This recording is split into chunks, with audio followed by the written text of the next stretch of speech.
ಸ್ನೇಹಿತರೆ, ಇದು ಸರ್ಕಾರಿ ಆಸ್ಪತ್ರೆ. ಪೃಥ್ವಿ ಅವರು ಕರೆ ಮಾಡಿದರು. ಸೈಲೆಂಟ್ ಆಗಿರಪ್ಪ, ಸೈಲೆಂಟ್ ಆಗಿರೋ ಒಂದು 5 ನಿಮಿಷ.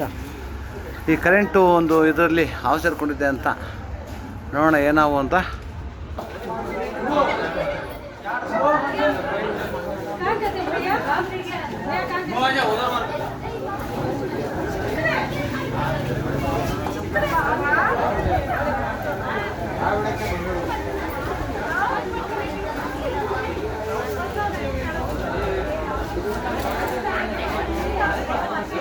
ಬಂತು ನಾ ಇದು ಜೇರ್ಕೋತ್ ಒಂದು ವಿಷರಹಿತ ಕೆರೆ ಅವು.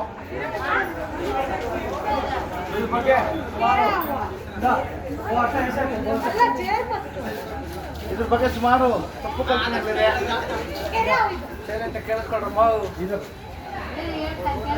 ಇದ್ರ ಬಗ್ಗೆ ಸುಮಾರು ತಪ್ಪು ಕಲ್ಪನೆಗಳಿದೆ. ಇದು ಬಾಲ್ದಲ್ಲಿ ಹೊಡೆಯುತ್ತೆ, ಬಾಲ್ದಲ್ಲಿ ಮುಳಿದೆ ಅಂತ ಹೇಳ್ತಾರೆ. ಇದು ತುಂಬಾ ಸತ್ಯಕ್ಕೆ ದೂರವಾಗುತ್ತೆ.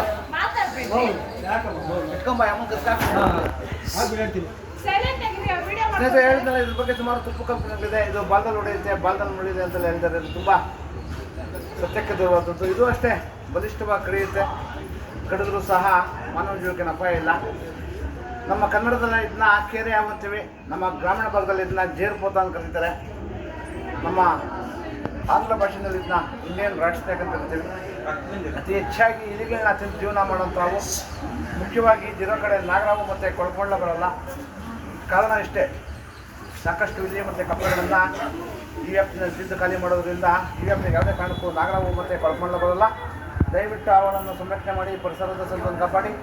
ಎಲ್ಲ ನೋಡ್ಕೊಂಡು ಬಂದಾಗ 8453 573053 ನಂಬರ್ ಕರೆ ಮಾಡಿ, ಅಥವಾ ನಮ್ಮ ಅರಣ್ಯ ಇಲಾಖೆ ನಂಬರ್ 1926 ನಂಬರ್ ಕರೆ ಮಾಡಿದಾಗ ಅವರು ಸಹ ಅವನು ಸಂರಕ್ಷಣೆ ಮಾಡ್ತಾರೆ. ಮತ್ತು ಯಾವುದೇ ವಿಷಕಾರಿ ಅವರು ಕರೆದಾಗ ದಯವಿಟ್ಟು ಯಾರು ನಾಟಿಗೆ ಆಗಲಿ ಮಾಟ ಮಂತ್ರಕ್ಕಾಗಲಿ ಹೋಗದೆ ನಮ್ಮ ಹತ್ತಿರದ ಸರ್ಕಾರಿ ಆಸ್ಪತ್ರೆಗೆ ಬಂದರೆ ಅಲ್ಲಿ ಉಚಿತವಾಗಿ ಆಂಟಿಬಯೋಟಿಕ್ಸ್ ಸಿಗುತ್ತೆ. ಜೀವಕ್ಕೆ ಅಪಾಯ ಇಲ್ಲ. ಮತ್ತು ಯಾವುದೇ ಹಾವುಗಳನ್ನು ಕೊಲ್ಲೋದೇ ಆಗಲಿ, ಹಿಂಸೆ ಮಾಡೋದಾಗಲಿ ಮಾಡಿದ್ರೆ 7 ವರ್ಷ ಜೈಲು, 3 ಲಕ್ಷ ಜರಿಮಾನ ಆಗುತ್ತೆ. ಆದ್ದರಿಂದ ಸಾರ್ವಜನಿಕರು ತುರುತು ರಕ್ಷಕರಿಗೆ ಅಥವಾ ನಮ್ಮ ಅರಣ್ಯ ಇಲಾಖೆ ಕರೆ ಮಾಡಿದ್ರೆ ಅವ್ರು ಬಂದು ಅವಳನ್ನು ಸಂರಕ್ಷಣೆ ಮಾಡ್ತಾರೆ. ದಯವಿಟ್ಟು ಅವಳನ್ನು ಸಂರಕ್ಷಣೆ ಮಾಡಿ ಪರಿಸರದ ಸಂತೋಷ ಕಾಪಾಡಿ. ಧನ್ಯವಾದಗಳು.